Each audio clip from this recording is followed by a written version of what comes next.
有来跟各位同学聚，但是呢，因为这个我刚才讲，他也讲得很好哈。不过或许感觉86页这一段哈，或许有一个感觉的哈，因为这一段话，主路、颜尾、洪水，他们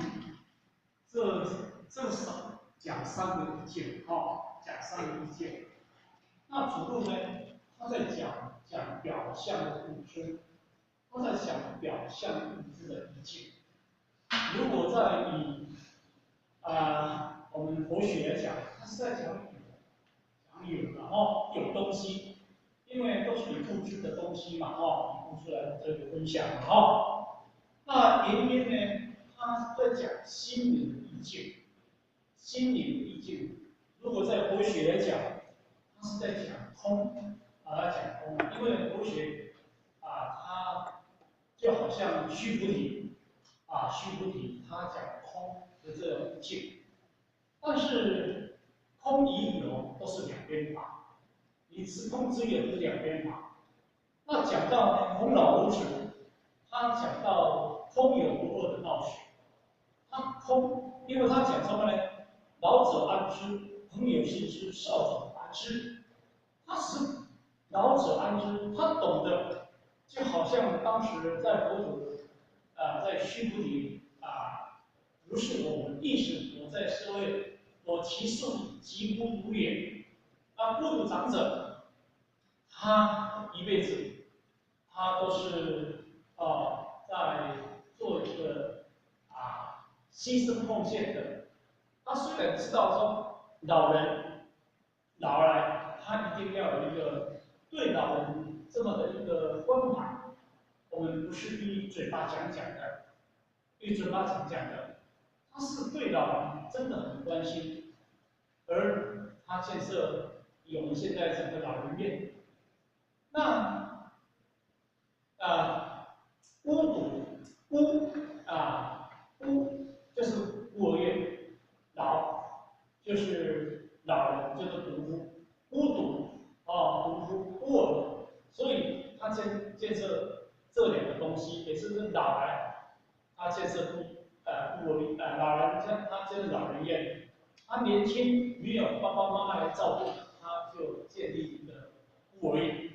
所以他就一个很实际的，他知道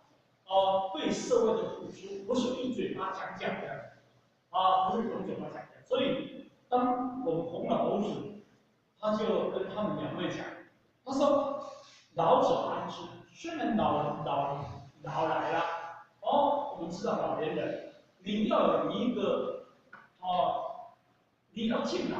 你不是你嘴巴讲敬老，你要一个老人，要这个如果在王安敏来讲是一个知行合一的道学。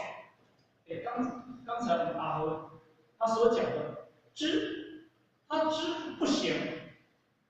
知他没有行到底，那你怎么不知？那如果我们行，在我们的行不是能够行到底，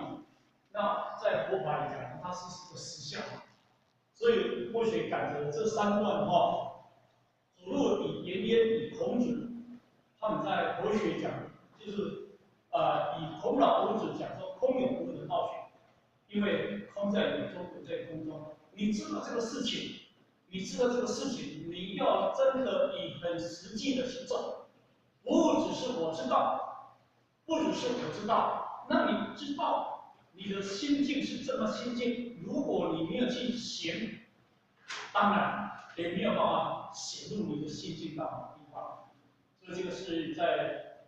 孔老夫子这段话是在国学里他讲最高的意境。所以这个是一个难怪的至圣先师圣人的意境，讲到他们的极点，这叫讲至圣。那当然，这个是在那我们阿伟讲师他给帮我分析的很好，讲得很好。那当然，或许只是一个小小的感觉跟各位做一个分享。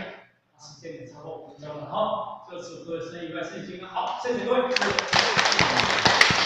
同学。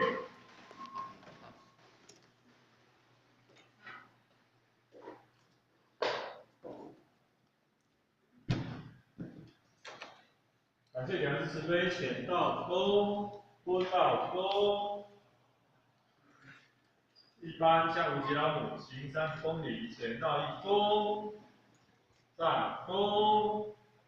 ，3躬。感谢给团师鞠躬，鞠躬。感谢讲师慈悲鞠躬，坤道一躬，再鞠躬，3鞠躬。感谢给团师慈悲鞠躬，感谢讲师慈悲鞠躬。一起持架向无极老母行30公里，前到一躬，再鞠躬，3鞠躬，持架前人鞠躬，送架女人师鞠躬，坤道一躬，再鞠躬，3鞠躬，持架前人鞠躬，送架女人师鞠躬。好，谢谢各位。